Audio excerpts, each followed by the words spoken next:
All right, everyone, get ready because today we are going deep, deep, deep into something pretty wild. Oh, yeah. The strange story of French President Emmanuel Macron's family, Ooh. specifically the mystery around his alleged brother-in-law, Jean-Michel Trogneux.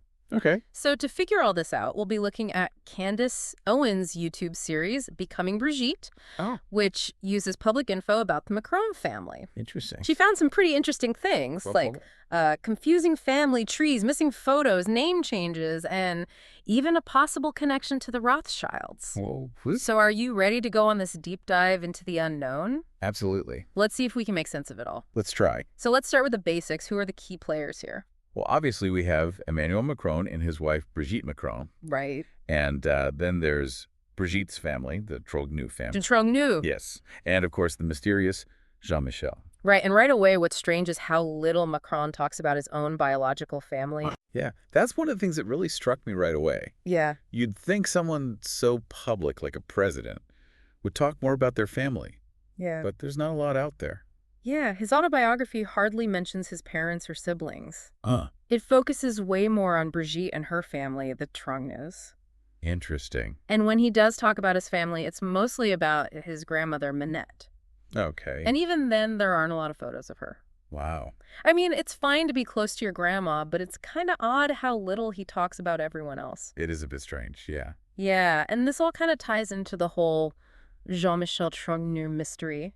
Right, because you would think You would think. if he's Brigitte's brother, Her brother. there would be at least one photo of them together, right? Yeah, Brigitte was a teacher, and then she was first lady. Right. Very public. Super public. But there's nothing, no photos. It's like he doesn't exist. Yeah, it's almost like he was erased from all the pictures. Exactly. And even in that one Trogneux family photo where everyone's all squished together, Jean-Michel is missing.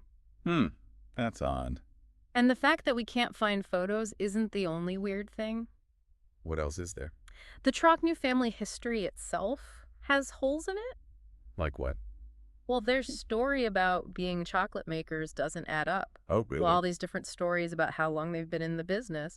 And then all the names in the family are repeated. Right. Like every guy is named Jean or John, Wow. and they all have multiple middle names. That's interesting. You think it's just coincidence? Well, it could be, but it could also be on purpose. On purpose. Yeah, to make it hard to figure out who is who. Right, to hide their identities. Exactly. Okay, so we need to investigate that more. For sure. And speaking of needing more investigation, let's talk about Mimi Marchand. Okay. She was in charge of all the pictures of Brigitte through her company Best Image, Uh-huh. but she had a bad reputation. What do you mean? Well, people said she did shady stuff. Shady Like forging documents and extortion. Oh, wow. So now that one photo of Brigitte and her siblings that we do have from Mimi Marchand is even more suspicious. It makes you wonder Yeah. if it's even real. People have even pointed out things that might have been photoshopped. Really? And there's one sibling who looks just like Brigitte in another photo that's supposed to be of someone else. Wow, that's really strange. It's all too weird. It does make you think. Okay, so we have a missing brother-in-law, a family with a shady past who uses confusing names, and an unreliable source for photos. Yeah, it's a lot. And are you ready for the Rothschilds connection? Lay it on me. So everyone knows Macron is super close with David de Rothschild. Right. And the Rothschilds are known for a lot of things. Yeah, they've been in the middle of tons of conspiracy theories. A lot of people say they use their money and power to control governments. And some of those theories are about, well, Mhm. let's just say relationships within their family that are not so normal. I mean, let's not jump to conclusions, but Sure. Macron rose super fast in banking. Yeah. Even though he didn't have much experience. right. And it all seems kind of suspicious when you think about his close ties to the Rothschilds. I see where you're going with this. Maybe his family connection is why he was so successful, not his actual skills. That's a really interesting theory. So here's the bombshell, okay? Okay. There was an Uncle Jean-Michel. No, Oh. Macron's mom's brother. Oh, wow. And guess what? What? He was Macron's godfather, Huh. and he was a big deal in Amiens, but surprise, surprise, there were no photos of him either. Wow, it's like a pattern. Right. But this is interesting because a godfather in Catholicism is a big deal. It's more than just symbolic. Way more. Parents choose someone they really trust to guide their kid. So why would Macron pick this guy who seems to have disappeared? It makes the whole mystery of Uncle Jean-Michel even weirder. It really does. And it gets weirder. Remember that guy the media said was Jean-Michel Troigneau, the little chubster? Well, facial recognition software proved that was wrong. Oh, wow. And when people asked the Élysée Palace who Jean-Michel really is, they wouldn't answer. Right. Instead, they started threatening people with lawsuits to keep them quiet. That's pretty suspicious if you ask me. Yeah, it makes you think they're hiding something. For sure. So we have inconsistencies, photos that are missing, and a family that's super secretive about certain people. Right. And then there are the inaugurations. Oh, what about them? So at both of Macron's inaugurations, the alleged Jean-Michel was there, but he was all alone. What do you mean? Like, he wasn't with the family at all. He was standing with David de Rothschild, but Brigitte totally ignored him. Really? It was super awkward to watch. Yeah, that's weird. So what do you think? Well, if he really is Jean-Michel Troigneau, why would his own sister treat him like that? Right. It makes no sense. It makes you think something happened between them. Like they had a fight or something. Maybe. And the Élysée Palace isn't helping because they won't say anything. They're just making it worse. They could just answer the questions and clear everything up. Yeah, but they're choosing not to, which makes it seem like they're hiding something big. It's like they want to control what people know and keep something secret. It definitely feels that way. It just shows that people in power don't always care about what's best for everyone else. Sadly, that's true sometimes. They just want to protect themselves and stay in charge, even if it means lying. Yeah, power can do that to people. So Candace Owens has found some really interesting things. She has. But we've only scratched the surface. There's way more to this. Stay with us as we dig deeper into the Macron family mystery and see what other secrets we can find. This is going to be good. Okay, so we know there's a lot we just don't know about Macron and his family. Right. And them not saying anything is making it worse? Exactly. But there's one thing from Candace Owens' research that really stood out. Oh, yeah. What's that? People who are close to Macron said that he didn't really understand basic finance stuff, even though he worked at that high-powered job at Rothschild's bank.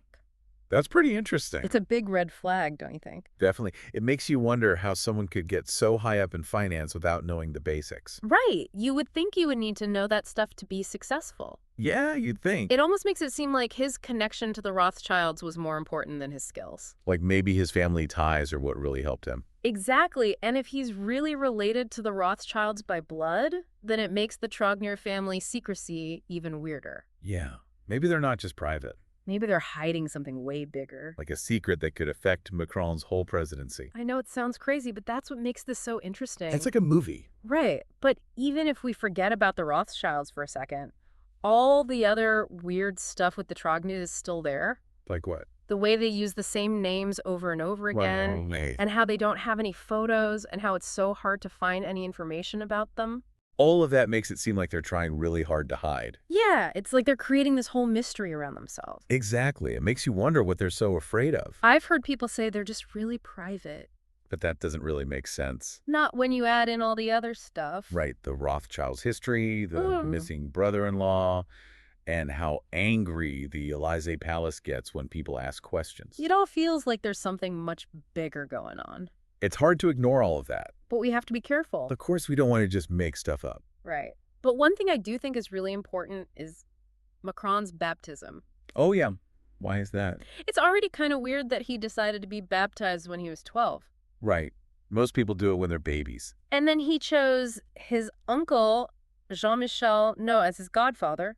The guy with no photos? The one and only, and that's a big decision. It is. Choosing a godfather isn't just some random thing. It's a serious spiritual thing. Yeah, in Catholicism, your godfather is supposed to help guide you in your faith. So why would Macron choose someone who seems to have disappeared off the face of the earth? It's just another layer to the whole Uncle Jean-Michel no mystery. It's like a puzzle with missing pieces. Exactly. And then there are the inaugurations. Right. You're saying how weird those were. If that little chubster guy really is Jean-Michel Troigneau, why did they treat him so badly? Yeah, why would Brigitte ignore her own brother?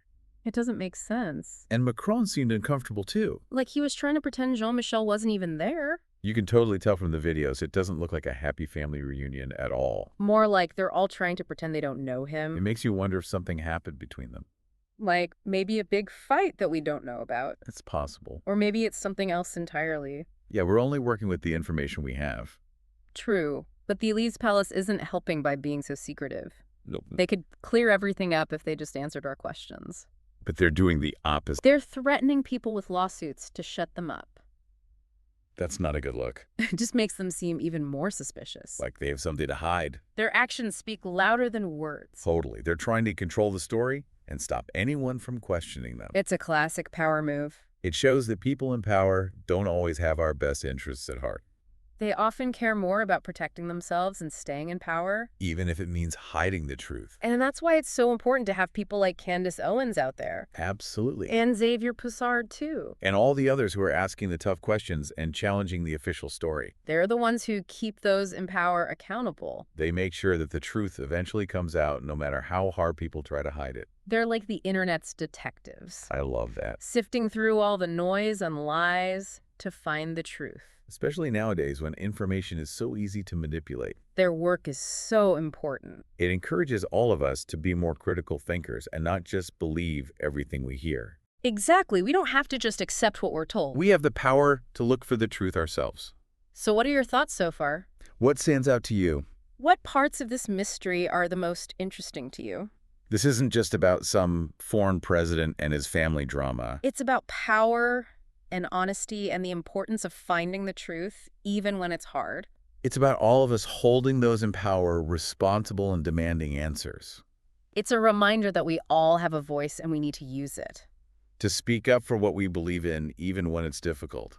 Absolutely. I know it can feel kind of overwhelming when Yeah. you start thinking about how much stuff is probably being hidden from us. Especially from powerful people. But we can't give up. Definitely not. We have to keep fighting for the truth. Every time we ask a question, every time we find something that doesn't make sense. It makes those in power a little bit more accountable. Like Candace Owens, she took all this public info. And put the pieces together. She's showing everyone that even regular people can make a difference. Just by being curious and paying attention. And it's not always about uncovering some huge conspiracy. Sometimes it's just about learning to think for yourself. And not believing everything you hear. Yeah, we are bombarded with information all the time. It's hard to know what's real and what's not.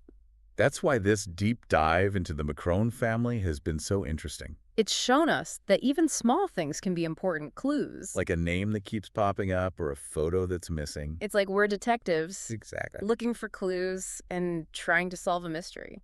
And sometimes the most interesting discoveries are the ones you least expect. Right.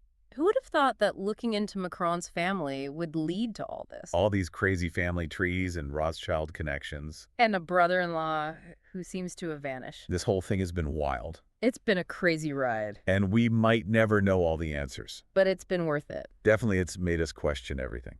So what do you think our listeners should take away from all of this? I think the most important thing is to never stop being curious. And to always question what you're told. Don't be afraid to challenge the official story and look for other points of view. Do your own research. The truth is out there somewhere.